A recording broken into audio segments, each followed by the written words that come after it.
Hey, welcome back to Where We Sit, the podcast. I'm your host, Mr. Gray. And I'm your girl, Mei Ling. Where we have real talk, real conversation. So grab a seat. It's about to get real crazy up in here. Because we got a legend in the building. Yes, we do. Not only just a legend, he is a pioneer. I mean, you can't think of and speak of hip-hop without mentioning his name. That's right. You know what I mean? From publication to advertisement to...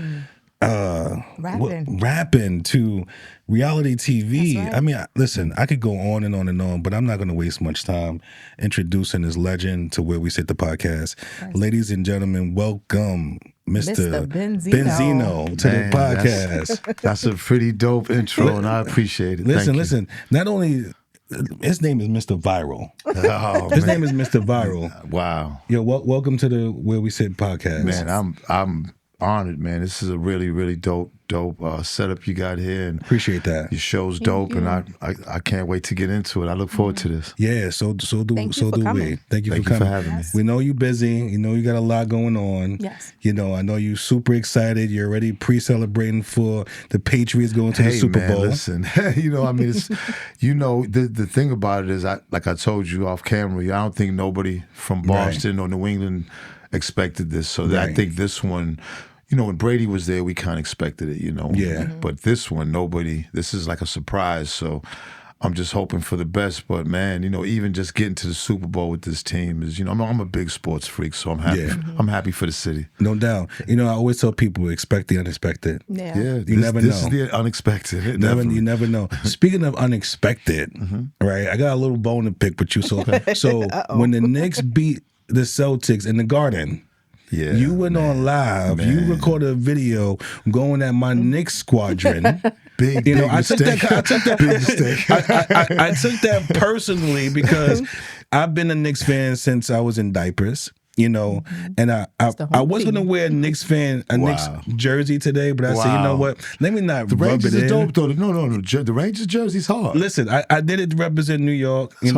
Everything New York. I was going to throw in a Liberty jersey. I got my Bruins colors on, though, to kind of counter that. I see that. About Boston Bruins colors, right? Just to counter that. Jacket is fire, by the way. I like that. I appreciate it. Shout out to Boston, too. Shout out to the Bean, man. Yeah, we're like cousins. Yeah, something cousins. Like that. Like my dad, side of the family is all from New York. He was born in Brooklyn at Red Hook. Right.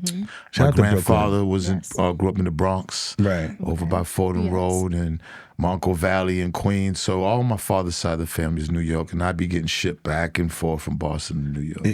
Yeah, that's what's up. Yeah. I mean, listen, at least you got New York blood, you got Boston blood. Yeah, I mean, what's better than that?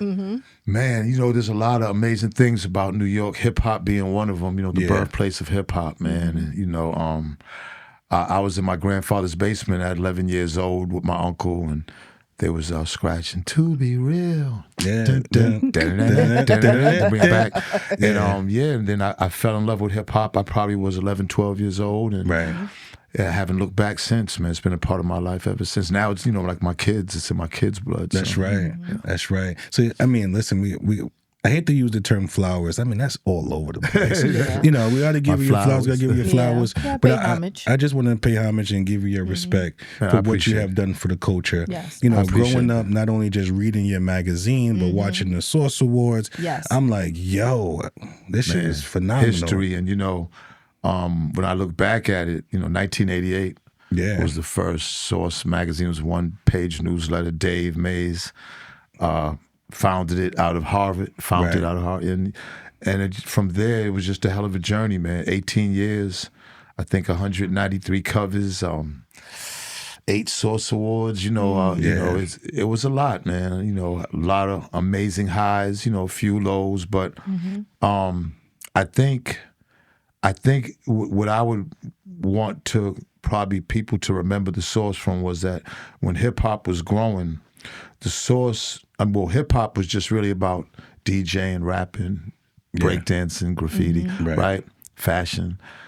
The Source made it to where you could go to college and not know how to rap or DJ and still be a part of hip-hop. Prior to that, it was just about the music. The Source birthed a bunch of amazing college kids that actually covered hip-hop. Yeah. Took the pictures, wrote about it, and that's what made the culture what it was. Yeah. Before that, it was just a music. I believe when you know, these amazing, you know, journalists came in, and as hip hop grew, they started writing, and that's what made hip hop a culture. Yeah. And you know, I mean, we had a lot of great people working at the Source all those years. Yeah, man, I mean, it wasn't, you know, how they say it wasn't on my bingo card, you know? Yeah. Like, I didn't expect that. I met Dave, and a turn of events happened, and next thing you know, I'm part of the magazine, and it just was a lot, you know? I just, you know, I mean, prior to that, I was just into, you know, I was a street guy, hustling, and I would do block parties, house parties. You know, I had a Honda generator, would bring up speakers out to the park. So, you know, I've really been there from the kind of like the beginning of hip hop all the way till now. Like my kids have been involved heavily. So it's just been a part of my life, and just, you know, that's why New York will always be special, because that's where it came from. And that's, every time we would drive up to New York, it was like the excitement of when you can get Hot 97. And you know what I'm saying? Once you can get it once you start hitting like Connecticut. Yeah. And then it's like, oh man, because we didn't have no radio station like that in Boston. You know? Yeah. So. Well, speaking of New York radio, it was a lot of changes happening in New York radio. Yeah. You know, it was with the morning show with Ebro. You know, shout out to Mello Romero for taking over the morning show. Like, what's your take on that? It's not the same magic. It's not the same. And that's no knock on any of them, because to me, right, in New York, there should never be anybody running any stations if you ain't from New York. Right. That's just, you know, radio's different. Anything else, you know, magazine, restaurant, whatever, you don't have to be. But radio station, you know, I go back, you know, when you listen, you know, Red Alert, and you know, Funk Flex when he was with DJ Chuck Chillout and Marley Marl. I mean, these great DJs, they're all from New York, and it's, you know, you had to be here to have the pulse of the city, you know, the culture, and that's what I think they messed up when they start hiring people outside of New York, right, you know, to run the station. Yeah. I mean, listen, it's creating opportunities for like where we sit, right? Because it seems like podcasts is competing with radio today. Yeah, man. You know, it's like a lot of people is not listening to the radio. They're streaming music. You know, they logging on and listening to Where We Sit, the podcast, because they know Benzino was going to be here. You know what I mean? So, you know, they know that it's magic happening. So it seemed like there's a battle between podcasting and radio. You know, do you think that exists? Well, you know, radio, just for the simple fact, cars. As long as there's cars, there's going to be you're going to need radio most of the time. You know what I'm saying? Right. Radio, I think, the great thing about radio is not just music, but it's also about community. Yeah. You know, like when you grow up with radio, and it was hard for us in Boston because we never really had that radio station. But since I've been to all these other cities touring and stuff, I could see, you know, radio is about really like the community. So I think it's gotten away from that. Yeah. You know. Everything's commercialized now, so there really isn't any soul in it. And a lot of the great radio stations aren't where they was before because of streaming and because of the internet. But I think radio will always, you know, as long as there's cars, I think radio will, unless they come up with, you know, I'm sure technology will find a way to creep into the cars. Yeah. You know, but until then, radio's going to be all right. I just think, once again, they have to keep coming up with new ways to really be involved with the community. And that's where radio can still keep its niche. Yeah. I think once you try to just play music, then that's what streaming is, and that's what the internet is. Yeah. I think if radio just gets more into the community and just pays attention to stuff like that, other than that, then yeah, I think eventually radio will be gone, you know, I mean. Yeah. I mean, unfortunately, because I grew up listening to the radio, you know, and even down to the magazine business. I mean, at this point, I feel like it's obsolete. There's not a lot of newspaper stands anymore. No, it's very hard. I just had a vision board party last month in January. And wow, I didn't think of that.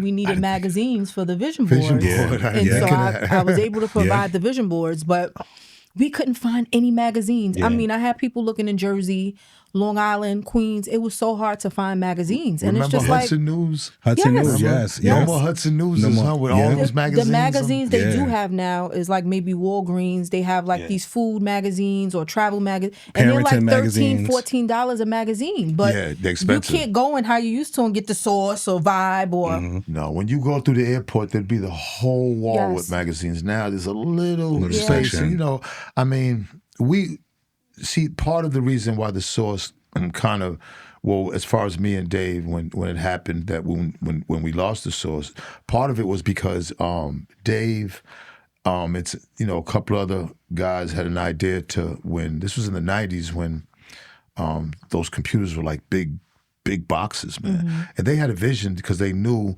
it was going and they knew it was coming, and they ended up taking a loan out to do Source.com, big loan. And I remember going on Fifth Avenue, Dave opened up a brand new office with all these huge computers and people behind me. I didn't even know what the hell it was. Right. And I just was like, man, they said, well, this is the future. Absolutely. This is right now, and we need to be honest because all the advertising is going to be coming through these computers, through the social media, through this internet. And I didn't understand it. And ultimately, like all the other startups back then, like when everything, because these wasn't out yet. We didn't have these yet. Yeah. It was just those big box computers. Yeah. And it crashed. You know, it just didn't. And then 6 years later, the internet ends up putting it out of business, putting, you know, magazines out of business. So it was just ironic how it happened. But Dave had the vision. He's seen it coming. Yeah. And, you know, we just didn't. We was just ahead of our time at that point for trying to make it happen. And by the time Black Enterprise came in, they had pretty much took over the magazine. And we was. But you know, we did 18 years, and you know, the big printing presses are out of business now. You know what I'm saying? They didn't pack those up, and things are dinosaurs. These huge big print all over the country. Yeah. So it's something to see it actual happen, like to see it birth and be, you know, because I was there from day one to be like, wow, a magazine to take place to go with hip hop and the culture, and then to see the internet come and just knock the magazine out. It was like, man, it's pretty. Yeah, it's pretty. You know, like wow, just that wow factor. You know, it's almost like with the whole Blockbuster and the Netflix thing. Absolutely. Yeah. You know, so Netflix went to Blockbuster and said, listen, you already know what we're doing. Right. Right? Right. You have the product. Get down and lay down. Get down and lay down. It was a straight stick-up move. Like, listen, either we're going to work together or I'm going to take over this whole industry. And that's what they did. And that's exactly what they did. You know, so sometimes you got to be able to foresee what it is coming down the pipeline. So even down to like AI today. Right. You know, AI is taking over so many different jobs, from graphic designers to writing lyrics for rappers today. Well, let me ask you, what do you see down the pipeline with AI? If within the same instance of how we didn't see it. Well, we've seen it, but it was too early of it. But what are you seeing down the pipeline with AI? I see like we need to start finding jobs where you're protected. Right. You know, find a job where a computer, a robot can't replace you. Yeah. You know, so learn the system, learn the programming, you know, learn things that can protect you from something, because you can talk to your phone. Hey, how do I start a podcast? Hey, how can I do this? Hey, how can I do that? You know, and from there, it would give you everything that you need to know. You know, so well, let me ask you, so by knowing everything and getting all the information, like, is that going to make it better, or is that like what do you think is going to end up happening because of that? Because right now it's making things easier for people. Too easy. Yeah. Right. So where will that be in terms of human nature, human characteristics? I mean, go ahead. You can I think it's taken away from some of the artists. Like, there's a new young lady out. I'm not sure of her name, but she just got like a $2.5 million deal. She created a whole album with an AI artist. Timbaland? That's not Timbaland's artist, was it? It's a female, I'm right? not sure. It's a female. Yeah. And she has a whole album out. Yeah. She was on a Tamron Hall show. Wow. Talking about it, and they paid her $2.5 million for this deal and for this artist that she created on AI. And you know, artists like Kalani and I see Jermaine Dupri, they make comments about it because it's just like taking away from the actual artists, like the work that they're putting in, writing their own music, because AI is generating the music, like it's writing the songs, it's making the actual beat.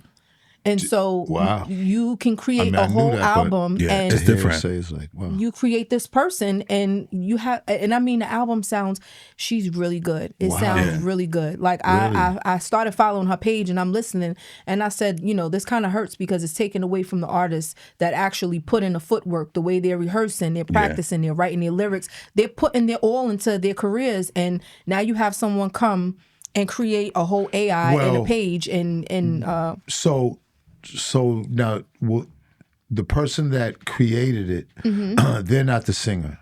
No. So the thing is, in that she taught herself how to create an AI page. Well, they won't be able to go on tour. Well, they can with these new holograms. Look at the holograms that went up with Tupac.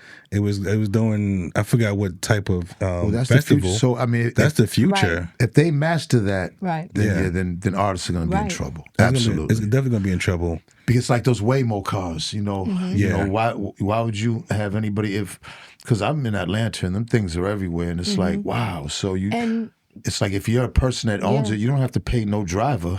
You just need the cars. Yeah. So and the a lot of do the people same are looking thing, right? looking at it as far as safety is concerned as well, as far as like Ubers, because you have a lot of these Uber guys now. You're hearing more and more stories about they're doing things, they're kidnapping people, they're spraying stuff in the cars. So now it's like not even safe to get in an Uber. So if you have this car that you can just get in and it can take you where you need to go, then it really is gonna create a little recession to a depression if it goes the way we're saying it's gonna go, because all these hundreds of thousands of people losing jobs, and the thing is, once those jobs are gone, they're gonna be gone for good. The things are never coming back. So it's like, you know, what do they do? Find a job. Look how they did away with the token booth clerks. They created the MTA machines, and they started to do away with the token. There's no more clerks at the booths anymore, because now you just pay the machine and get your Metro card and get on the subway. Self-checkout. Yeah. Self-checkout. You know, the self-checkout. Or look at the supermarkets now, like Whole Foods. You go in there, you get your cart, and I think you can scan your groceries as you're putting them in, or use your phone. They have a gun, and you scan the groceries, and then you pay for it, and then you walk straight out, so you don't need Target. They are everybody. You know, when you go into a lot of grocery stores at night, there might be one aisle open. The rest is self checkout. Self checkout, and they got the security at the front, and then there it is. And that's it. You know, man. This is crazy. It's not a good thing. It's not a good thing. But speaking of, I mean, you're still recording. You're still doing music. Yeah, still doing music. Man. I mean, I love music, man. You got any projects coming up? You know, I just do music, man. Like, I still get booked for features, man, and I just like sometimes if I got this one joint that we did, against. I just came out here to do a video in Long Island. It's gonna be coming out. Okay. I'm still we still kind of like battling with G Unit. You know what I'm saying? Okay. Are you? Yeah, with 50. Me and 50 been going back and forth for so long. I mean, it's hip hop. You know what I'm saying? And it's creativity. I don't like with me. I don't look at it as beef. Because I grew up and I know what real beef is. I know what real, problems and violence and stuff. Hip hop, as long as you can keep it on wax and as long as you can keep it respectable, then it people say, man, but y'all are old. And I said, listen, what else do you want us to do? This is how we came up. I mean, this is still who we are. I think a lot of people, when they see and when they figure out, they're like, well, you're older, but you gotta understand, we're the first, I'm damn near the first hip hop generation. So what else what else do I know? Yeah. You know what I'm saying? Like it's always gonna be in you. Yeah. Like how old do you think you'll be when you say, I'm not gonna mess with hip hop anymore? You think you'll get to 70? No, at 70 years old, you're still gonna be dealing with hip hop because that's who you was when you came up. Yeah. You're just not gonna abandon it Yeah. and just say, okay, well, I'm older now. Yeah. And I'm gonna start listening. Like, what would you listen to anyway? So, what older music would you listen to? Jazz, maybe I could see. Yeah. But what else? I mean, listen, I'm at a certain age. My playlist I'm 90s R&B. Yeah. You know, I listen to Jazz All Stars, which is a pretty good channel where they do a lot of covers, and I listen to 90s and 2000 hip hop. Because that's what my roots is. It's not that I can't tap into this new music. Right. It's just that if I want to listen to something that's gonna get me where I need to go, I'm gonna tap into what I'm used to. Right. Which your spirit's used to. Which is exactly. So speaking of music and you still recording, you see this online, even with them coming at you, Mr. Viral, right? Being a rapper at the age of 60. Then you have Benzino, then you have Jim Jones. How are you taking that type of attention? I mean, my thing is, again, it's like, it's not necessarily being a rapper at 60. You're just 60 and you're always going to rap. You're always going to do music. It's just in you if you always did it. I think everybody, I guarantee you, most of everybody that started out rapping, even if they're not still making, if they don't have access to a studio or whatever, if they had access to a studio and if they had the time, they would go in the studio and just make songs just for the love of it. It's not necessarily someone's trying to make music to go platinum or to get money or to, it's just something that is in you that you just love to do and that you've done all your life. So it's hard to stop doing things that you've done. I mean, if somebody that surfs, if they surfed as a kid, you know what I'm saying? Now, physically, you might not be able to do certain things.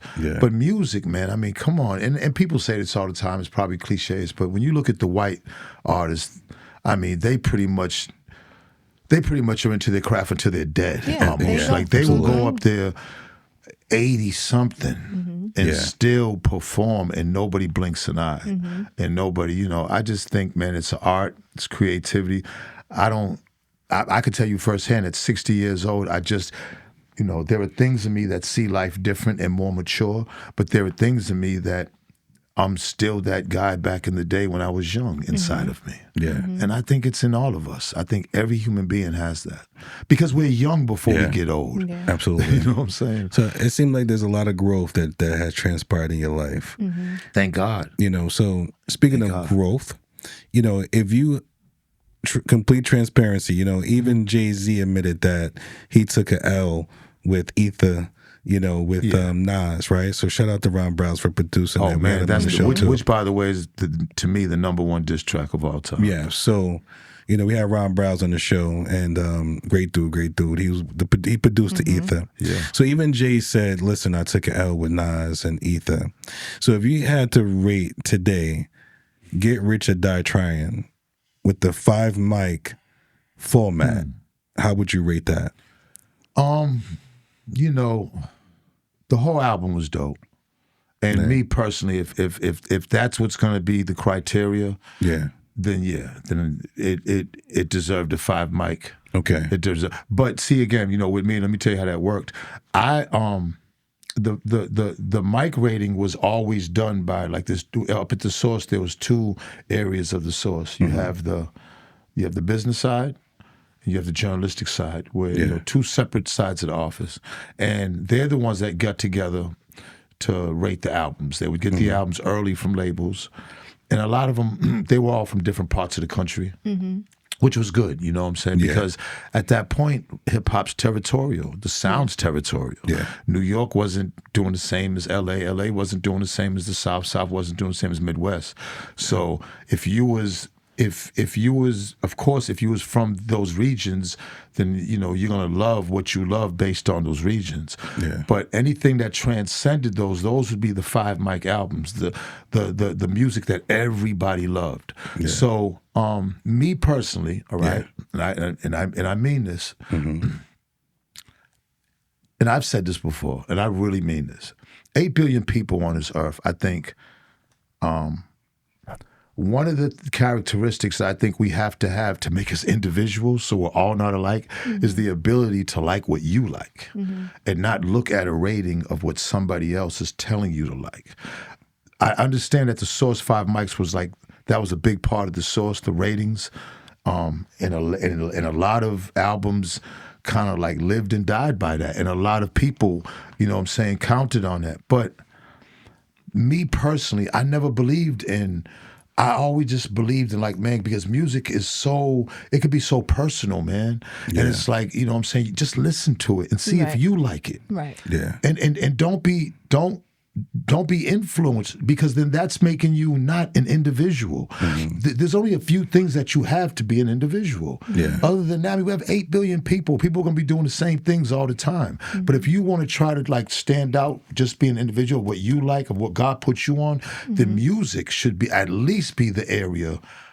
Yeah, it should be that. So I was kind of caught up between, yes, the Source and 5 mics. It's strong, but then it's like, man, I don't like that, and just because they said they like that, I don't have to like it. That's, you know what I'm saying? So I was always caught up between that. So do you think that you're misunderstood by the public? Yeah, I mean, you know what?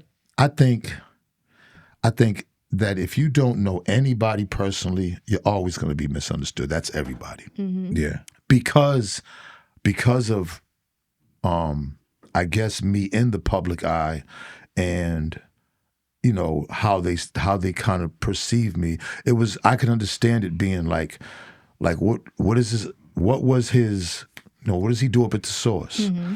What does he do over here? What is, you know? I can understand that, you know, because with me, it's like, as a hustler, I was all over the place, it seems like. If I could like jump out me and look at myself, I would probably be the same thing. Like, what is he doing? And he has money, and how does he get his money? And what is he doing over at the Source? So I get that. But, you know, I'm just a believer, because I'm not one to dwell on stuff like that, man. Like, I'm a good dude, and when you meet me in person, I know you would say that, you know, not even unless there was some type of disagreement or some type of miscommunication or something. But just as a person, I was raised right. I was raised by a beautiful mother, rest her soul, and I was raised by a strong father, and I was raised with morals, codes, and you know, I'm not going to be everybody's cup of tea, but for sure, just to judge me without knowing me is your mistake, you know what I'm saying? Or judging anybody without knowing them, I believe, is a mistake. Yeah. You know, I got this saying that I'm not everybody's cup of tea, but I'm somebody's coffee. Okay. You know what I'm saying? You can have that. I'm not going to charge you for that. No, I like that. I'm not going to charge you for that. That's on me. I like that. That's my gift to you. I like that. Right? I like that. Yeah. And speaking of how you were raised, your grandfather. Man. How has that changed your life? So my grandfather, being in the Bronx, had a house on Cedar Avenue, which wasn't too far from Sedgwick Ave, where Kool Herc arguably started hip hop, right? 73, around that time.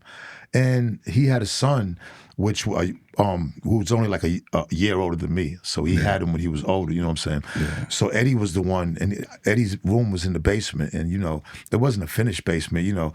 Basements back then, and basements in New York, it's like the walls are like mountains, like rock. Like, you know, it's not necessarily, you know what I'm saying? So Bruce Lee pictures everywhere. He had his turntables set up. I mean, you know what I'm saying? It was just like, and I would get shipped up to New York like every summer, stay with my grandfather, man, and he had a German Shepherd King. In his garage, he used to make the needles. He used to take diamonds and make needles for record players. Really? And he had the machines to do it, man. That's dope. So, and he was like, my father was like a street guy, like street, you know what I'm saying, with the mob up there, did a bunch of Fed time and stuff. My grandfather was just like the opposite. Hard-working man, you know what I'm saying? He had divorced my grandmother, I guess. You know, my grandmother's Puerto Rican, from Puerto Rico, and then she grew up Coney Island projects. Okay. And so I was over there. Shout out to Brooklyn. Shout out to Coney a lot Island. of Brooklyn. Shout out to Brooklyn. A lot of Brooklyn. Yeah. So you know, I got to experience New York at a young age, stickball with the pink Spaldings. I mean, it was, you know what I'm saying? Absolutely. So, you know, and then I would bring it back to Boston. And Boston's kind of slow and behind. Like Connecticut would be, like Rhode Island would be. You know, New York is the Mecca. Anything around New York is going to be slower. Yeah. So I would bring everything back to Boston, and you know, so all the new music or whatever, the fashion or whatever. So I was kind of always ahead a little bit, you know what I'm saying?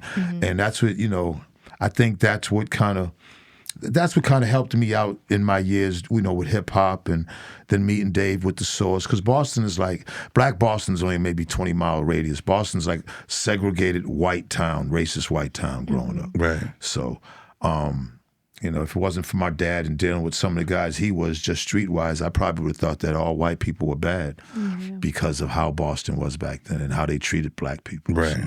So speaking of Brooklyn, I mean, you were involved with one of the most iconic moments in hip hop was the Death Row and Bad Boy situation on the Source stage.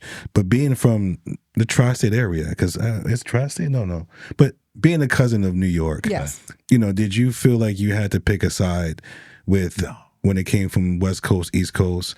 Like, how did that make you feel knowing that these things transpired on your stage? The thing growing up in Boston is, remember I told you we didn't have a radio station, right? Yeah. So we didn't necessarily, so everything was coming out of New York. So of course it would be New York, East Coast influenced hip hop. But in Boston, we had to listen to college radio. And college radio had kids from everywhere. Yeah. So we hearing everything. Ghetto Boys, Eazy-E. So West Coast was a major influence on us. Like gangster rap, gangster hip hop from West Coast took over Boston. So I'm listening to a lot of New York stuff, and of course, it's in me. Even as a producer, I produced and everything and rap. But man, you know, the gang culture came through Boston, so we were listening to the gang music from L.A. And when that happened, I was a huge Death Row fan. Okay, got it. Probably a bigger Death Row fan than I was a Bad Boy fan. Got it. And although I love Bad Boy, Total, Biggie, all that, I mean, come on, it's the greatest music out. It's not like you even had to pick. I listen to everything. But I was a big NWA. Then when Snoop and man, because you know I grew up in the gang culture of Boston, so I was neutral. I was super neutral. You know what I'm saying? Like I just, you know, when it happened, because even Pac, you know what I'm saying? Even Pac, I like Pac. Pac was dope. You know what I'm saying? But I just didn't pick no sides, man. And then with the Source magazine, we're covering it. And when all that happened at the awards, it's like, oh man, I'm just hoping that ain't no one gonna get shot inside Madison Square Garden, you know, at the awards, because that's where it was. Yeah. You know, we just hoping that it's not gonna, because it could have went left that night. Yeah. After Suge said what he said, it could have went all the way left. Like what did the energy leave the room? Oh man, it was once he said that, I'm on the side of the stage, and I just looked out there, and you could just see, and I'm really looking at, because Suge had the middle kind of front, he had about 70, flew like 70 to 100 people in. Really? And they had all the rows, and you know, he spent about $60,000 on $70,000 on the set, just the jail cells when they come out and they all did their thing. And even then, I'm sitting there like, oh my God, the performance. I'm just sitting there like, wow. Yeah. Like that performance was crazy. Yeah.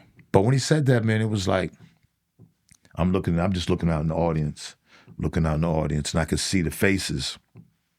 I could see New York's look, and I could see like New York wanted to get busy. Snoop at that time was key when he started talking about Dr. Dre, because Dre had guys, y'all ain't, you know, we know where we at. We in New York, you know, East Coast, West Coast. Kind of Snoop kind of brought the energy kind of a little bit when he said that, because he kind of went out there and was like, he kind of gave New York his props. It just was like, I don't know, man. It was, if Snoop hadn't said that, it might have went left, maybe, because he kind of like diffused it a little bit when he went up there. Because I think Snoop recognized, like, oh shit, I got to do something, because nobody thought Suge was going to say that. Right. Yeah. No one thought he was going to do that. I think Snoop said something like, New York ain't got no love for Snoop Dogg. I think he said something along those lines. And then he said, we know where we at. East Coast in the house. East Coast in the house. So he kind of gave props. That was a defining moment that night, because it could have went left. Could have went left. You know what I'm saying? Yeah. So and I must say, it wasn't the only Cube and Bone Thugs and Crucial Conflict. Biggie and Wu-Tang Clan had problems. Yeah, Ghost and Ray. So it just like, it was, in 95, you would understand, that's the first time, I think, when all the rappers around the country even first seen each other in one room. Right. Like, at that point, nobody's seen each other. Everybody was doing their own little shows. Yeah. This was the first time that everybody was in one room seeing each other. That's crazy. A lot of egos. Yeah. And then each group had all their guys, had their entourage. Of course. You know, so, yeah, man. But with the grace of God, nothing happened, man. It wasn't even a fight. I couldn't believe it. I remember at the end of me and Dave was just, you know, we was just so happy that when it was over. We was happy when it was over. And then to make sure nobody got hurt or whatever. But man, it was an amazing night that night. Which I've been working on a documentary, myself and Man Robinson up in Atlanta. Dope. For the last 3 years. Got a bunch of huge interviews from guys who was there that night. So probably should be trying to release something maybe this summer. But it was, the night that changed hip hop forever. 95 Source. It most certainly did. So, what if the Drake and Kendrick thing happened during the Source time, the Source Awards? I don't think it could have. You don't think it could have? Not. Two different periods. Absolutely. Yeah, because it just wasn't. Remember, it just wasn't. You couldn't just. It just wasn't two rappers. It was two conglomerate. Like Death Row had a whole gang of dope artists. Yeah. You know what I'm saying? And Bad Boy had a whole gang of dope artists. Yeah. And although it was Tupac throwing bombs, and it just was like two amazing labels with amazing music, kind of like. I mean, if you think about it, some of the best music in hip-hop history was made out of that period. It was. And I just don't know if Kendrick and Drake are more solo type of things. It's not that Kendrick and Drake's wasn't as big as that. Not to me. Yeah. Maybe to the new generation, but I agree. Not even close. So if you had to pick, who would you pick? Out of Kendrick and Drake? Yeah. Well, I think, at 60, I'm with it. Drake has come in and done amazing things in hip hop. I mean, my son turned me on to Drake. I remember when he first came out, I was like, man, Ray, man, listen to this OJ the Juice Man. He's like, nah, Dad, it's gonna be Drake. I'm like, I'm telling you, OJ the Juice Man. Yeah. And it was Drake. Right. Drake has done amazing, and especially not being from United States. Yeah.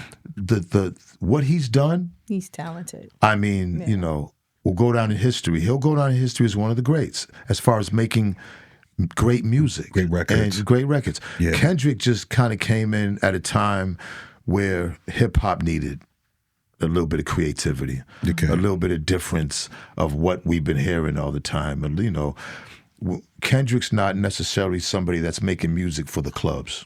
Yeah. Kendrick just makes great, incredible, thought-provoking hip-hop. Yeah. And that's, you know what I mean? And that was a part of it coming up. There was a part of hip-hop that the lyrics and wordplay and, mattered. Not just a beat that anybody can get on and make it dope, song.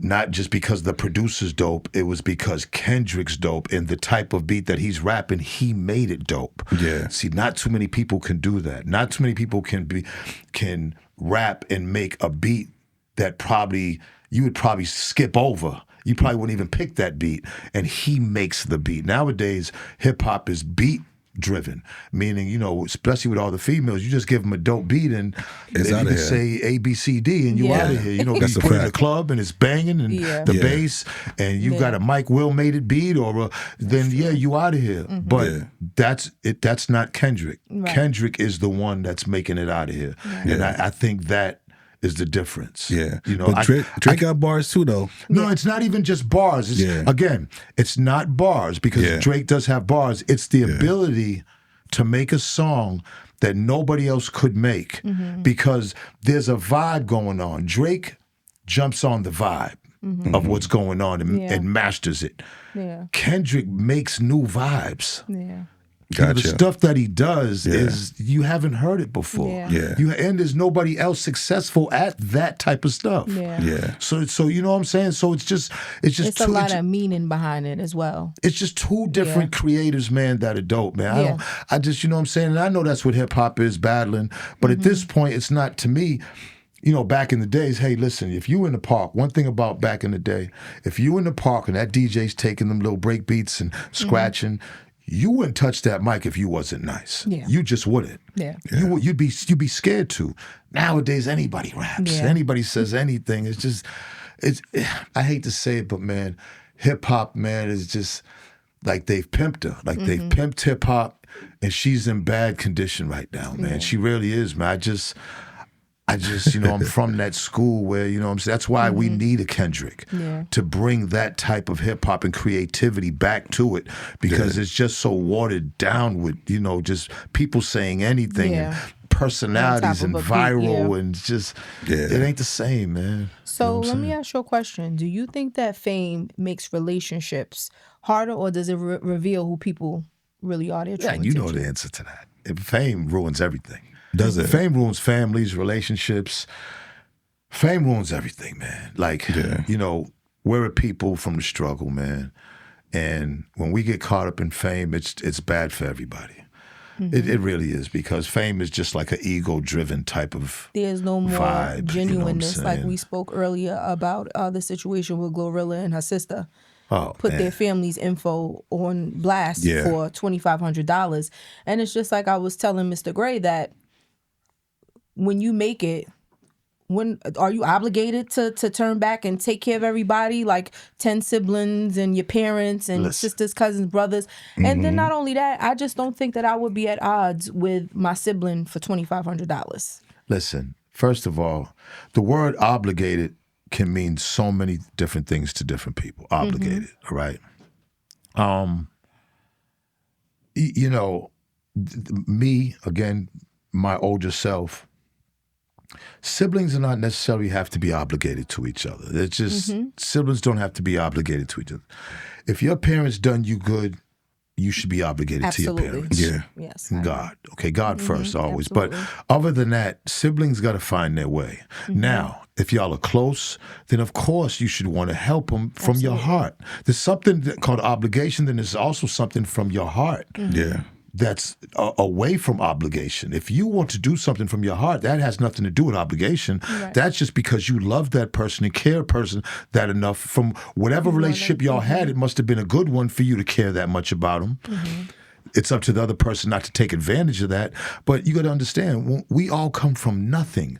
So... and we're all on top of each other. So when one or two go, and it's only one or two for every hood, then of course that one or two is always going to have. I mean, I went through it. Yeah. I went through it, and with me, man, with me, if I was Glorilla's sister, because first of all, I guess I from the internet, it's sad, but all the information comes out. I guess she had upped a strap on Glorilla and threatened her.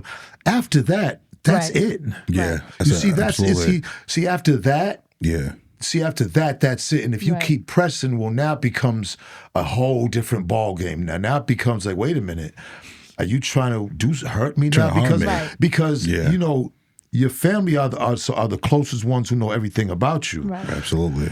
So if they're your enemy, when your family's your enemy, it's your worst enemy, a tough because space to be in. Because they're the closest. Yeah, they know the most about you. Because they're the closest, and if I was, you could tell that there's animosity, jealousy, envy. It's natural, of course. I mean, you're a human being, but how you control it is is how the situation's going to play out. Now, the way she's coming in was bad, but again, the internet, if everything's based off the internet, you can't, because since Glow made it so big, what Glow will watch now is how people will turn against her just to go to the one who don't have nothing. Because you done got so big now that you can only come down now. You can only be hated on now. That's just how it is. You know what I mean? Like, because at the end of the day, the same people that put you up, they don't have anything. Your same fans that are putting you up, they're still in the mud. So now here comes somebody else in the mud, and they can relate to them. That they can relate to. And that's just how it is, man. Yeah. And with me, it's unfortunate, man. Like, family business on the internet is bad, man. It's not good, because what it does, it takes a situation and just blows it out of control. And sometimes something that could have been fixed will not be fixed now because of embarrassment and people thinking that everybody. I'm old enough to not care what anybody thinks, because I know what I am. Right. Yeah. I know what I am. I know what I've done. Right. I could care less what social media thinks. But not everybody is like that, especially like the younger people. And, man, I'm watching it play out. If I could give the sisters some advice and say, listen, you done made your little mark now. people kind of feeling you. You got that little funny thing going on. Yeah. If I was you, I would pull back now. It seems like you're making a few dollars now, right? You found a way to make money. Yes. Pull back and let God handle you and Glow, because if you keep pushing, it's going to make you look like a bully. And then eventually your little run right now that you're having that you think is going to last forever, it won't. And then when you fall, what else are you going to have after that? So if I was her, I would try to start being positive, show positive things. Since you have the algorithm, now change it in a different way so people could see the goodness out of you. Because so far we're only seeing, yes, you're funny, but we're also seeing a lot of evil in you. Because at the end of the day, like I said, if you try to bring violence to me, I'm never giving you nothing for the rest of my now. Well, I might not hold the grudge forever, and maybe one day we could, but surely what you're doing now is not going to help How that. do you come back from that? Yeah, absolutely. And don't get hyped up by all the fans like, I like her and you can never make me hate her and I understand, and everybody chiming in. And then, I'm sure Glow's looking like, damn, man, these are my fans, and now they kind of turn against me a little bit. And I'm sure she don't like that. Not all of them, because the majority are for her.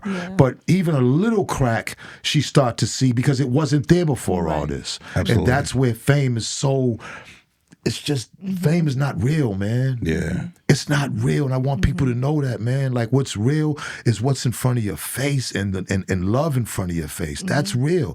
Any fame, I don't, you know what I'm saying? Like me, fame, man, like if I could do it all over, I would adjust the fame part.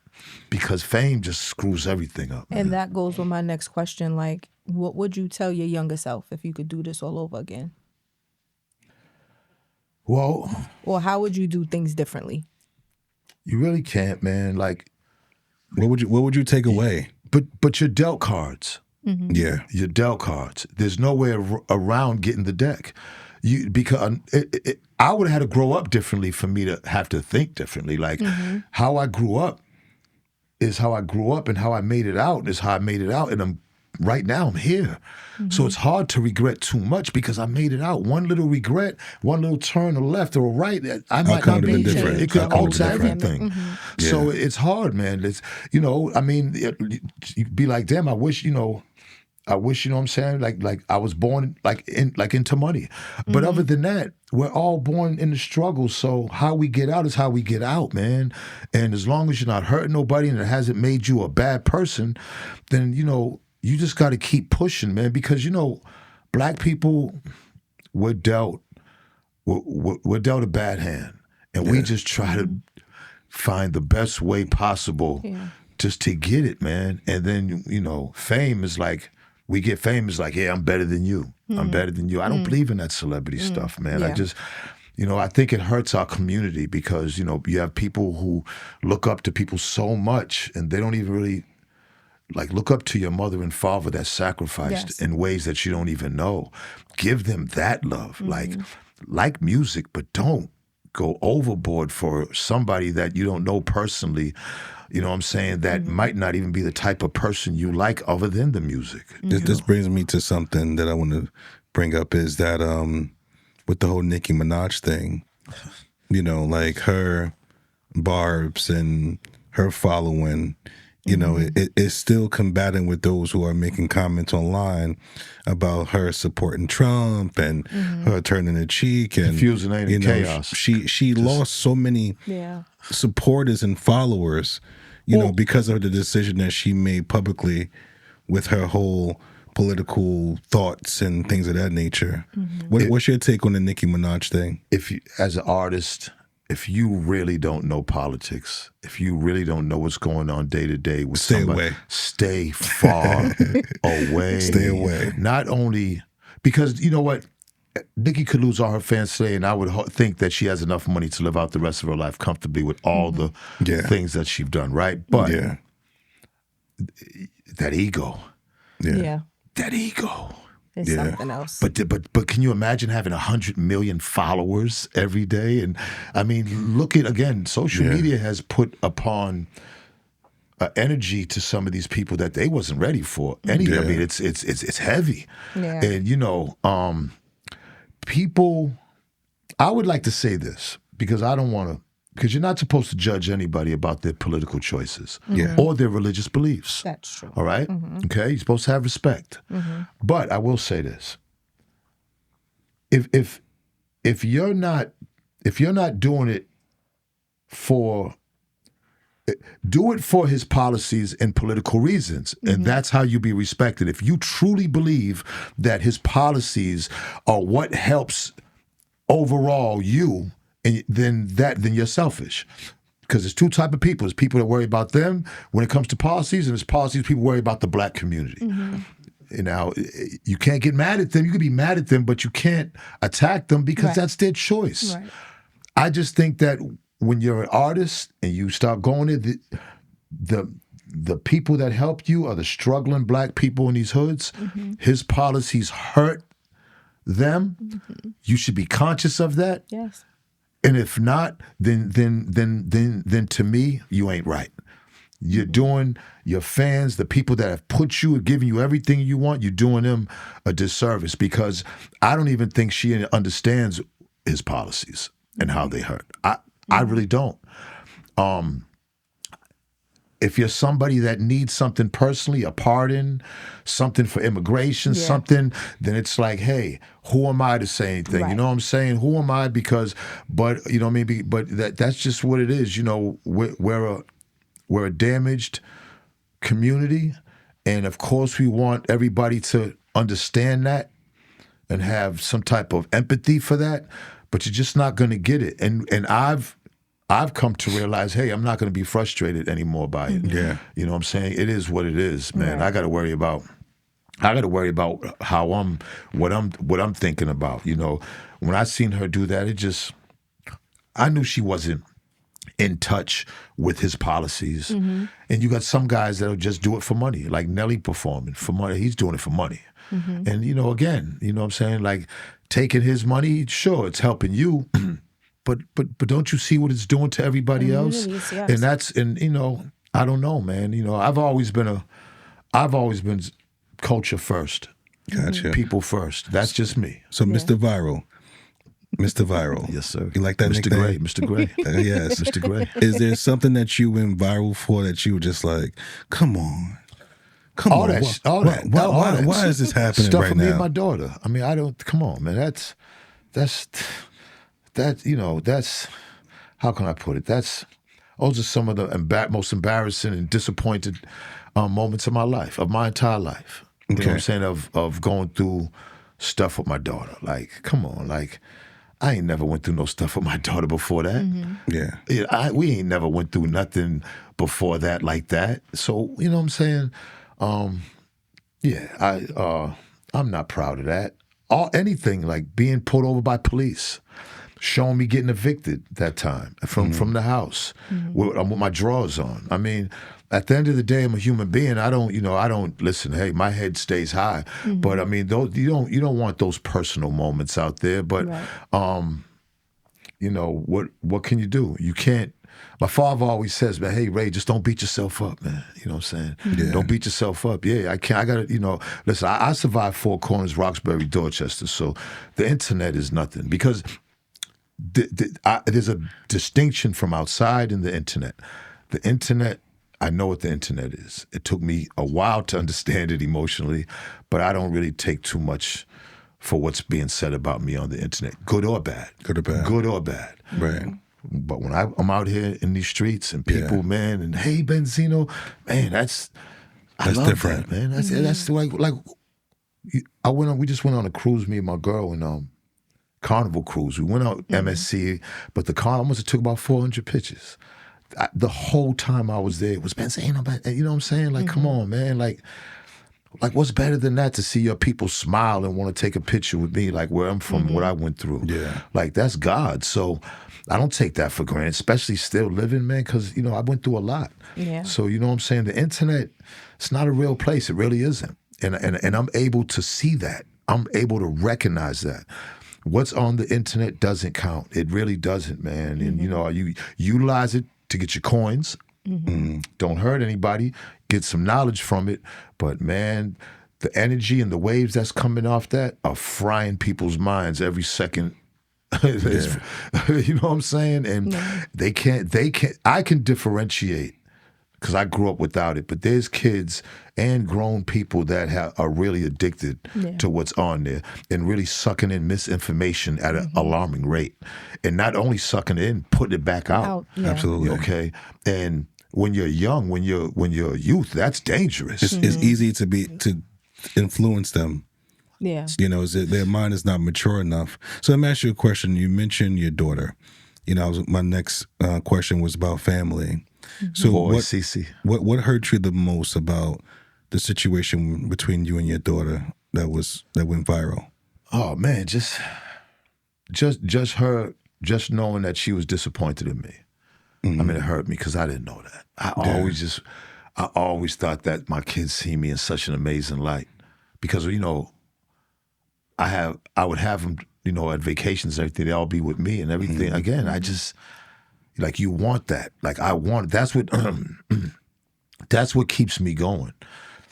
Because no matter what I go through in the streets and everything, then that's the love I need, man. Like, without that, where am I? It's genuine. So when I found out that wasn't how she was thinking, crushed me. For sure. Yeah, crushed me. You guys still speak? Not really. Not really. So, you know, I'm pretty sure she's watching all the interviews, all your social media. You may not think she is, but trust me, she's watching you. I watch her too. So, I mean, I love her. That's your camera right there. What do you want to say to her? Oh man, she knows I love her. I love you, Coy, and I can't wait to see Mayoko. Yes, you know, she's my beautiful. She's beautiful. What a gorgeous baby, and man, I'm so proud of you. And I mean, it's just funny doing that. Yeah, like I don't talk. I got to talk to a camera to my daughter. That ain't. It's like, you know what I'm saying. Listen, I get it. You know, it's just, you know what I mean. It ain't, you know, but I do understand this is the new era. I get it. So I'm just, you know, I think probably my greatest abilities is to adjust and adapt. Yeah. Because I got to wake up every day and I got to get through my day too. And I can't get through my day depressed and, you know, I'm a Cancer, you know what I'm saying? That shit, you know, and one wrong slip up or one wrong, you know what I'm saying, man, and you know what I mean? It's a jungle out there. You got to be on your You got to be on your got to be on your toes, and I can't worry about things that ain't in my control. I don't want to be depressed. I don't want to be angry. So yeah, man, I just don't think about it. You know, hope for the best. Yeah, you know, give it to God. Congratulations on becoming a grandfather. And twice. Mayoko came, and then Ray, my oldest son. His came. Shout out to Braylon. Them. Yeah, came like 2 months. And how does that feel being a grandpa? It's a different kind of love. Well, I have seen Braylon, my grandson, and when he smiles, he knows me. Like I'm because as soon as like I come, he just smiles. I'm like, damn, you know me, man. And because you know, like I have a 10-year-old son, and Zeno, and I've had him when I was 50 years old. So I got to really, when I had my kids, I was running around so crazy. Street guys, Source Mag, everything was just crazy in my life. I really didn't. Let me see. How can I say this? You gotta say it properly. I really didn't probably fulfill what it was to be a father because of time and me trying to get money and me on the road and me away and me not being with the mother. So that's not easy, you know what I'm saying? So, but with Zeno, I got to spend real as he was baby, and it's just like the way how he looks at me now. It's like, thank God, because man, that's that one, you know, that's showing you like I appreciate you. But you know what's crazy? I know the feeling, and I love all my children equally. You know, some of them sneak and watch some of my shows, and you know, my oldest son Liam, you know, he gives me advice on the show. Wow, and I'm like, he's only 9 years old, hey, listen. Right? You know, so I know he's gonna watch the show, but you know, they say no parent is supposed to have a favorite, but my youngest son gave me the feeling of what it feels like to be a father. You know, so because you was prepared at that moment. You know, I was prepared for it more, and understanding that the hustle and bustle of being a father and the weight that we carry, just being a father, is something that a lot of people don't understand unless you're in that position. Because you have to balance out, I got to financially provide for them. I have to physically be there for them. And even if you're not with the mom, I still got to find happiness in something else outside of this too. Right. So you're constantly weighing everything. And you got to adjust you. You got to adjust you. You got to be adjusted. You can't be the same as you was when they wasn't there because you know you was moving different. Listen. So you have to, and nobody got a book. There's no manual. There's no manual. It's on the fly. And you know, us growing up in the streets and in the struggle, man, it's not easy. You know, it's not easy being. We don't have a house. You know, you're growing up. My first, you know, kids, I didn't have no house. You know what I'm saying? You know, and I love, like you said, it's not, I don't think it's a matter of loving all your kids the same. I just think it's different moments. Once they grow and they're adults, then that's it. They want to do their own thing anyways. You know, they love you, but they're gone. We're like, damn, where's my little baby at? Where's because that love is gone. That love when I was a hero to all of them from baby to say 14, 15, 16. After that, they're gone. It changes, and you were so used to that love that when it's gone, not that you're upset, but it's like, damn. It's like, what happened? And I think it's not their fault. It's just the evolution of humanity.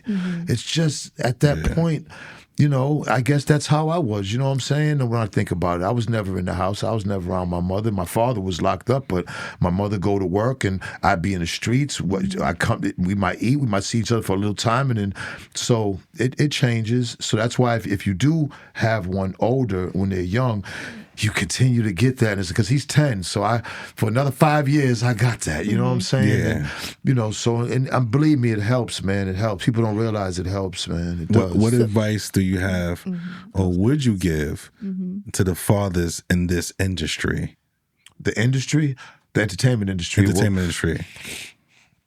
Advice. Whew.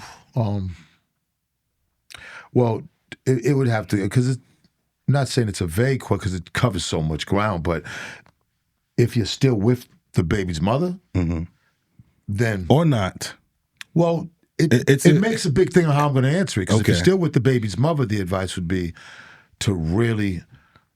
In this industry, there's women all over the place throwing yourself on you. If you truly want to raise your child, and be there for him, then you really need to work it out. If you fall out of lust with your baby's mother, you need to take that out your head and don't make lust the priority. Just look at her as your child's mother and someone that you want to build for the child so all of y'all can be together, because the perfect scenario is all of y'all together and grow together. That's the perfect scenario. So just, you know, by any means necessary, just try to stay with the mother and the child and work through anything.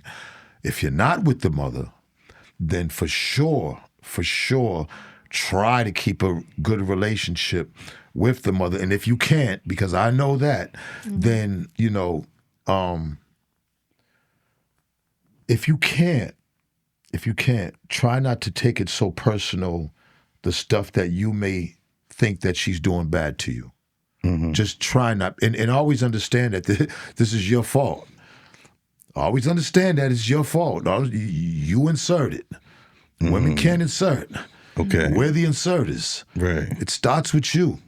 So, you know, you got to look in the mirror, man, and you just got to, you know what I'm saying? Hey, look, because it could be rough. Believe me, man. Believe me. How, you know, you laying with somebody, I love you, you have a baby, next thing you know, I hate your guts. That's a big turnaround. And you stay with that, and then the child's caught up in that. And I've been a part of that so much, and it's just not good. Don't have a child if you don't plan on being with the mother and the child. Just don't. Just wait. Just wait. Just wait till you're in your 30s. A lot of times you get with somebody and you're in love so much and you're young, then it's like the next thing is to have a kid. And oh, man, the next thing is to get stable. Absolutely. Is to see if you all can be together stable, not just screwing each other and having sex and going out and all the good stuff. No, let's see if you all can build together and have something. And once you're stable, then have a child. There really are steps. It might sound corny, but if those steps believe me, will make your life a lot more easier than if you don't take them steps. I can say that now, you know? I agree. Yeah. Listen, I mean, you lived through it. You're able to speak from a woe standpoint. You know, you mentioned you went viral for two reasons that really hurt you. You know, one was with your daughter, and the second one was being evicted from your house and your drawers. I mean, my drawers. You said it. You know. There was another one when I got locked up because I was there, and then Althea was with another guy. I mean, there's so many, you know what I'm saying? Right. I mean, hey, man, look, guess what? I'm a human being. Yeah. Right. And I got emotions like everybody else. Absolutely. And you know what? If the cameras are on me, this is what I signed up for, and because people know Benzino, and it is what it is. I look at it to tell people, you know what I'm saying? Listen, those moments, those are real moments, and I went through real moments. You know, anytime you pull up and the girl that you're with is with another guy, what do you think is going to happen? Right. How do you think that scenario is going to play out? Yeah. You know what I'm saying? So, I don't run from it, man. It's who I am. I've done a lot of dumb shit in my life, and I've done a lot of great things. The dumb things, I don't try to repeat them. Right. I try to learn from them like everybody else. But so let me ask you a question. So when you found out she was with another man, who was you mad at? Both. Yeah, both. Why both? Because, you know, because it's at the moment. You're seeing both of them together at the moment, so the anger is both. I know it's easy to be like, be mad at the girl. It's not his fault. No, of course it isn't. Yeah, absolutely. But at that moment, moment, you know what I'm saying? He's not going to be your friend. You're not looking at him at, what's up, bro? Hold on, let me just hold on here, bro. Let me hold on just 1 second. Let me talk to her for a minute. I'll be right to talk to you in a second. Yeah. That's not how it's going to be because you're emotional at that time. I get you. Now, I probably could do that now. Yeah. Nah, I probably couldn't. You couldn't? You know, I'm trying to think with Ashley, if I seen her with another guy, I probably couldn't. You know what? Like me? I probably couldn't. If I ever experienced that, I'm not mad at the guy. I'm not mad at the dude. He just being the dude. We all was that dude at one point. I know I was. You know what I'm saying? So it's like, I can't be mad at this man for smashing whoever I'm with. She didn't come to me and say, yo, I got raped today. No. I got, you know, she's not saying anything like that. But you can't at that moment, that's not what you're processing. And I've been in situations where, this is a true story. I'm on the second floor with this guy's girl. And I guess they had a beef or whatever. He's trying to climb up with a ladder to her window. And he knows me. Yeah. And I'm with his girl. This is years in Boston ago. You know what I'm saying? I'm like, oh, man. You know what I'm saying? The ladder broke. Boom. Ooh. Broke his leg. Everything. Ambulance had to come, so he never made it up there. You know what I'm saying? Because I was like, man, she was like, I said, he's going to come in the window. I'm here. What am I supposed to do? Yeah. She was like, run out the front. I'm like, running anywhere. I'm not doing all that. So, like, I've been on both sides of the spectrum, man. You know what I'm saying? But I know on my side and how I handle it, if I'm seeing you with somebody that I have feelings for, I was just with, I'm going to be upset with you too. I don't, I can't. Now, later on, of course, it's not going to be as far. I'm not going to keep pursuing it. I mean, at the end of the day, listen, it's about choice. You choose him. There's a song that the Spinners did. I'm gonna bow wow gracefully. I'm gonna have to bow wow gracefully. You know what I'm saying? But I got a song for you. I'm up in this broad. I know he won't like this. So I'm like, bitch, you better talk to him before the spiff put a spark to him. Fuck around shit getting dark to him. Bro, like, listen, you know what? That's what will go to your mind, right? No, but look, absolutely. Because my thing is this, though. We are human, man. And when you, again, we're not, we're not taught the difference. We don't have an off and on faucet. If we was born with an off and on faucet that we could turn off, it'd be dope. But we're not, and we're not taught that growing up. You know what I'm saying? We're just taught that if somebody's messing with you, then he's the enemy. We're not taught that, what you say, until later on. Absolutely. You know what I'm saying? Like later on. Like later on, like, it ain't like that later serious. on in 77 or something. When you're 75 or something, it's too late. It's too late. So speaking of that, like in terms of like your growth, I mean, do you feel like some of the beef that you got involved with, because you've been beefing with a lot of people, Is there anything? Is there? Like listen, I'm keeping it a buck. Is there any beef that you regret? No. I don't. There's no necessarily, because again, how can I say it? So hip hop, you know what I'm saying? Ego, bravado, you're the best. Women watching, all those things play a part. You know what I'm saying? In hip hop, battle's been since day one. Cole Kurt's brothers, I remember they battled. I forgot on Wild Style. Man, battling's been since day one. Now, you know, as time goes on, battling can get personal. Of course it can. Yeah. Disrespect is disrespect. Yeah. You know what I'm saying? If you feel disrespected as a man, you take whatever action you see necessary because of the disrespect. You know what I'm saying? I mean, we're all street guys. You know, we all come from different cities and hard times and different. So when we're going to run into each other, it's either going to be love or it's not going to be love. It's going to be, I don't fuck with him, I don't fuck with him. Yeah. I try to really, on the most part, I don't have, as many people that I've come across in hip hop, had beef with very few. If I look at it like that. Of course, the Eminem beef is going to be the beef that everybody to this day is still going to always, you know, be there with let's talk about that for a second. Yeah, I figured that we would. I don't want to listen. I don't want to beat a dead fish, but you know, we got a lot of people who's not too familiar with this situation that has transpired. Really? One, between you and Eminem, and two, between you and Fifth. Do you care to talk about that? Shed some light on that. It's all the same. It's all the same. Same beef. Yeah, because Fifth was signed to M. Fifth beef. I told the story where I actually called Fifth. When Fifth came to my session from when John, he got stabbed at the Hit Factory, he came to my session that he ran in my session, Sony. I called him a car service and got him to the hospital. That was our first time we've ever even dealt with each other. Yeah. Okay. So I really helped him my first time. So the Eminem thing was just something he inherited because he just signed to Eminem. Right. At that time, him and Ja Rule's beefing, but their beef is block beef, neighborhood beef. You know, me and Ja moved next door to each other in Saddle River, New Jersey. Right. And I'm beefing with Eminem, he's beefing with 50, and we're hanging out together. Now it's looking like, oh man, it's just a free-for-all, WWE, like, you know what I'm saying? Back then it was just all music. I made a bunch of diss songs, they made diss songs. Well, it never got to anything violent. We never ran up on each other. It was never no violence, ever. Yeah. So, I don't know. You know what I'm saying? It just... Here we are 23 years later, and it's people still are interested in it. And didn't you issue an apology to Eminem? I tried, man. I'm a cancer, so it's like one day he probably caught me in a good mood.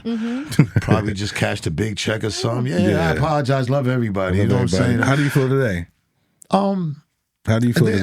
I feel like there's no beef. I just feel like it's just so long that there isn't beef. And at this point in our life, at our age, we really should try to come together. Right. Like, why wouldn't we? Yeah. Like, I don't understand that, because for forever our names are going to be intertwined. So why not have some type of influence that comes out to be good? Because for 20-something years, listen, I could show you on my Instagram, white people come at me I've had 13 Instagrams knocked down.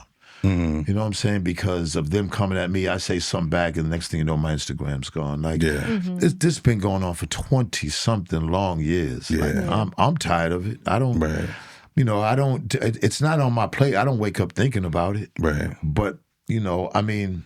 So do you think at this point that you would be open to breaking bread with 50, collaborating with 50, bringing a Source documentary to 50? I think 50 has to change his ways, though, man. At one point I was, but 50 got it. Like, to me, it's either 50's working with the police or 50 is just really like a guy. No, I mean, I'm gonna be honest. We being transparent.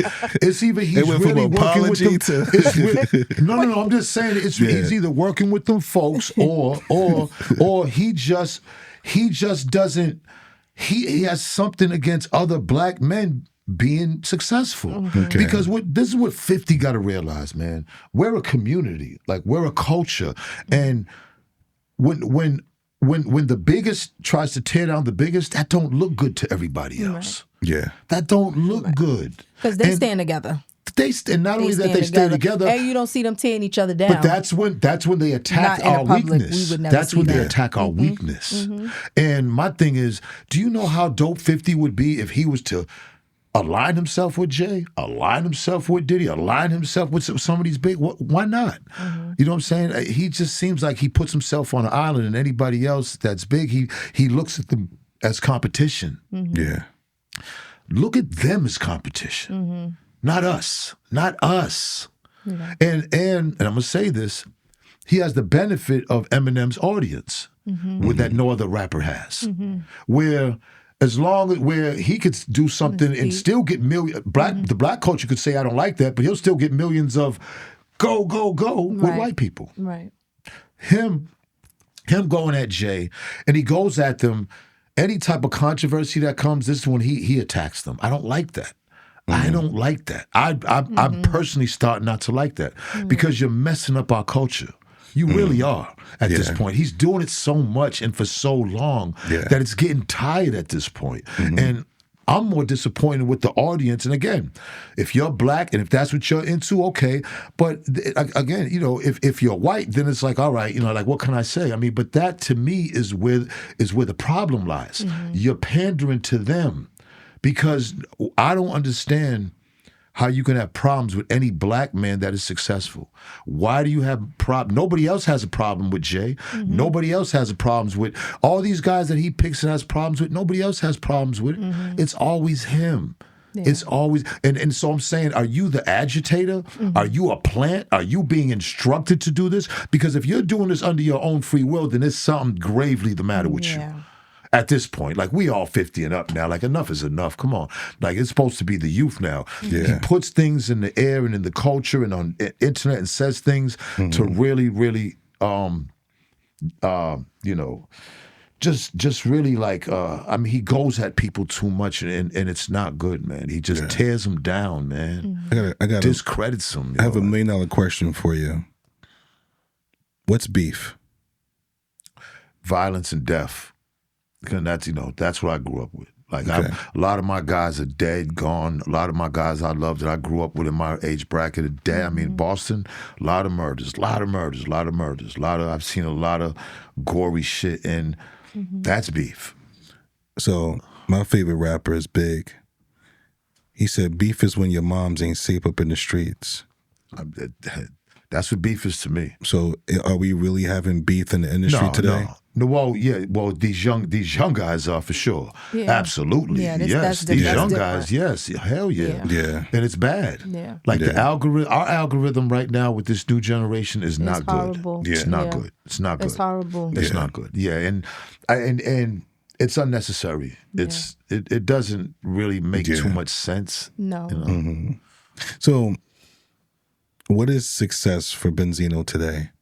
Today's success is peace of mind, and able to wake up, go to the gym, be with my family, my girl and my 2 boys. Now at Zeno, and she has a son Samaj, but he's my boy too, and it's like we're a unit. To be able to go to Ray Ray's and chill with him and blow something and see my grandson, to watch Coy do amazing things, even though it's through the internet, I'm still proud to know that my son Taj, which is Coy's brother, is, you know, out there, you know, working and doing his thing, man. And it's like there's nothing better than that, you know, honestly, because when I've had millions and I wasn't miserable, but I don't think I was as fulfilled as I was when I go home and I get home and I go up in there and I roll me a blunt and then my girl's in there and the kids are in there on their VAs. I feel like it's safe and the heat's on. Yes. It's cold outside. Best feeling Honestly, in the world. there's no feeling like that. Yeah. That's your comfort. That's Absolutely. like no money can buy that, yo. Absolutely. For real, man. Like I got goosebumps, man. Like, and I never knew that. Yeah. I probably just learned that 5 years ago, maybe. Yeah, that's your comfort zone. When you go home and you shut out the world, like nothing else matters, like you said. Absolutely. So. Man, it's dope. You feel safe. Right. And yeah, like there's really something doper than that, man. And all your bills are paid. Yeah. You know what I'm saying? You really don't, me, you know what I'm saying? As long as I got a nice little trim up and a nice little bag of weed and some fresh, you know what I'm saying, Adidas, man, I can make things shake. You know what I'm saying? I can make things, as long as God wakes me up, I can make it shake. You know what How's your mental health today? Man, it's great. It's great. It's probably the best it's ever been. Okay. I'm glad you asked me that. It really is. I asked my son. Yeah. I said, Zeno, how's your mental? Because I get up every morning with him. How's your mental? And when the first time he said, what's that? I said, that is how you feel. How you feel inside, man. How's your mental? He said, good. So I ask him that now, and he says good. Yeah. But my mental, man, health is good because I'm not worrying. I don't have nothing too much to worry about. You know what I'm saying? Before, it was always a court case or this. It's just always something. Even though you could be happy, there's something around the corner that you got to deal with. Because it's different when you know you're happy is only going to be for moment to moment. Yeah. But when you have nothing in front of you that looks like it's bad, then that's just, man, you feel that's freedom. Yeah. That is freedom. And you could breathe better. You know what I'm saying? Like, you just start smiling out of nowhere. You could be by yourself, and I just smile out of nowhere, and I just think of something, and it's just, man, like it's genuine. You know what I'm saying? Like, I'm 60, I'm not in the hospital, I'm not in jail. Like, man, God is good, you know? Yeah. More money, more problems. Absolutely. Yeah. I think that's one of the realest statements I have ever heard. It's true. And I experienced that as well. You know, like, the more money you make, the more problems you're going to be faced with. Absolutely. And a lot of people that never had money don't know what that means. It's different levels to being in this financial gain. The more money you make, the more problems you will have.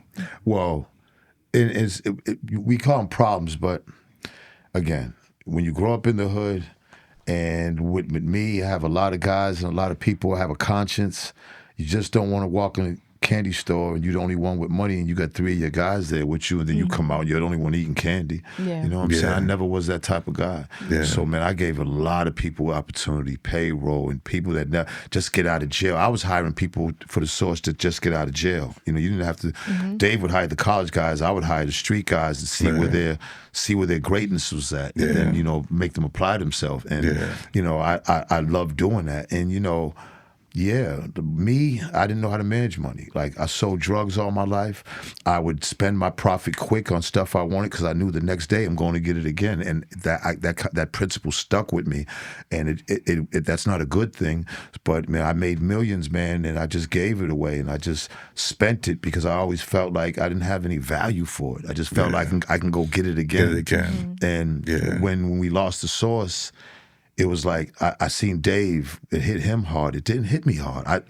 It really didn't. You know what I'm saying? I just, because, all right, that was, you know, we had it. Well, come on, let's find something else and let's do, you know what I mean? Hip Hop Weekly. And we started making some more money. And I'm just going to try, you know, after that, loving hip hop, you know? Yeah. God's going to open doors for each and every one of us. It's up to you to not only see where the door opens, but be ready to go in the door. Yeah. And I've always been ready. I think I've always been prepared for an opportunity, and I think that's what holds a lot of people down. I think a lot of people, their spirits and their characters and their attitude kind of hampers them from doing that. You know what I'm saying? Like, the doors open up for everybody. It's you that have to take the initiative to do the right thing to make it happen. Yeah. And if it doesn't happen at one door, then there's another one over here. You gotta have patience. Yeah. God got a long line of people. You know what I'm saying? So just wait. If you don't have patience, you're gonna have problems. You know what I'm saying? Yeah, I'm a firm believer. If he brings you to it, then he's going to bring you through it. He'll give you the necessary tools that you need to apply and put people in place. Yeah. You got to be a good person. You know what I mean? I mean, you can't. It started hurting me that people thought that I was this asshole or this bad guy. So I started really trying to work on myself because I didn't want that. Even though you say, man, okay, what nobody thinks, but, man, you know what I'm saying? Like, you want to be looked upon as a good person. So I know, probably after loving hip hop, when people start coming up to me, hey, Benzino, and oh, man, and that's when I just started noticing, like, damn, I kind of have an obligation now, you know what I'm saying, because these women are looking at me, these people are looking at me a certain way, and I don't want to disappoint them. Kind of like I don't want to disappoint my mother. Like, a lot of my street, I think I would have been way worse off because my father was street. You know, he taught me everything I knew about streets, taught me what I knew to be a man. But my mother was the one that I always, anytime it looked like I was going to crash out, I think of her. She'd be right there on my shoulder.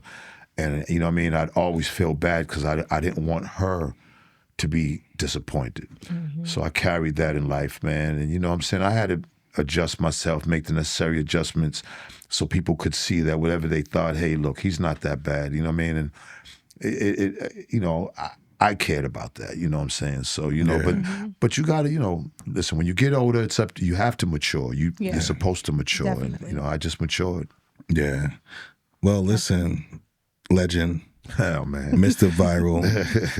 No, I'm saying that, like, sincerely. Like, I really don't mean that. I just, you know, to be honest, you know? Like, I just, you know, you're a legend. You're like, we're like, you know what I'm saying? Like, see, we all live off of, we all, I couldn't be what I am with, like, everybody, we all play off each other. We're all the same. And I really want people to realize that, like, I just took advantage of opportunities, but no man's, and I could never do anything that someone is calling me a legend for. It wasn't just because of me. And I think we all should feel like that. And that's what is a culture. That's a community. Yeah. Mm-hmm. Like, if we could be so great if we would just understand our greatness and stop hurting each other so much. Mm-hmm. And that, man, you know what I'm saying? Like, I don't, you know what I'm saying? People be like, hey, man, you know what I'm saying? Like, I like it, but I don't know. It's a weird feeling. I don't like to think of myself anything like that. I want to be shoulder to shoulder with everybody because don't want anybody to ever think that I'm better than them or think that I've, you know what I'm saying? I appreciate my accomplishments, but I was just living a life. I wasn't set out to, like, I'm going to make accomplishments so one day I can be a legend. I just, again, the hand that I was dealt, I bluffed a little bit. I got some good cards on the fly, and I just, you know, and I just played the best I could, man, you know? Yeah, absolutely. Yeah.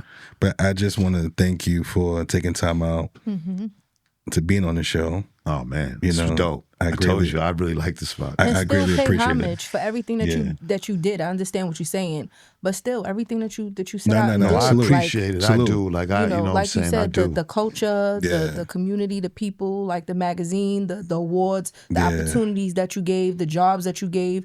Like, that's still big. That's still dope, and it's enough. Accept that. No. I appreciate it, but not even a but. I appreciate it, and I'm thankful for it. You know, just. You know what I mean? I just feel like, man, we're all in this together. And I think it's an energy that works together with us, with black people. Yeah. I think when we work at our best, it's a together thing. It's just not a one person thing. And I think the ones who think their ego is so bad, they're the ones I think who screw it up. Yeah. Because, man, if they wasn't like that, man, we wouldn't be, you know, because we would be so much greater and we would have so much more if we could just get it together mentally. Yeah. You know what I'm saying? Like, you know, but, you know, hey. Before we wrap this show up, you know, I just want to say this. Throughout this entire interview, your accomplishments, you know, all the things that you have done. Thank you. The beef with 50, the beef with Eminem. The one thing that stood out to me the most, and it's something that's going to change for you, is the relationship that you're going to have with your daughter moving forward. Yeah. So we're going to put that positive vibe out there in the world. No doubt, you know what I'm saying? And because I know what it feels like. So I have an older daughter too. Right. She's 23. Okay. I haven't physically seen my daughter in 4 years. Yeah, so I know what you're going through. So, but she just started coming around. Gotcha. Now she wants to go out and have dinner. She wants to see me. And that's your only daughter? Thank you, God. Okay, but check this out. I'm going to tell you. 3 boys and 1 girl. I'm going to tell you what my therapist told me years ago. She'll be back. So we're going to pray for you and make sure you get it done. So thank you for tuning in to Where We Sit the podcast. I'm your host, Mr. Gray. And I'm Mei Ling. And Benzino. That's right. Until the next one. Peace. Later.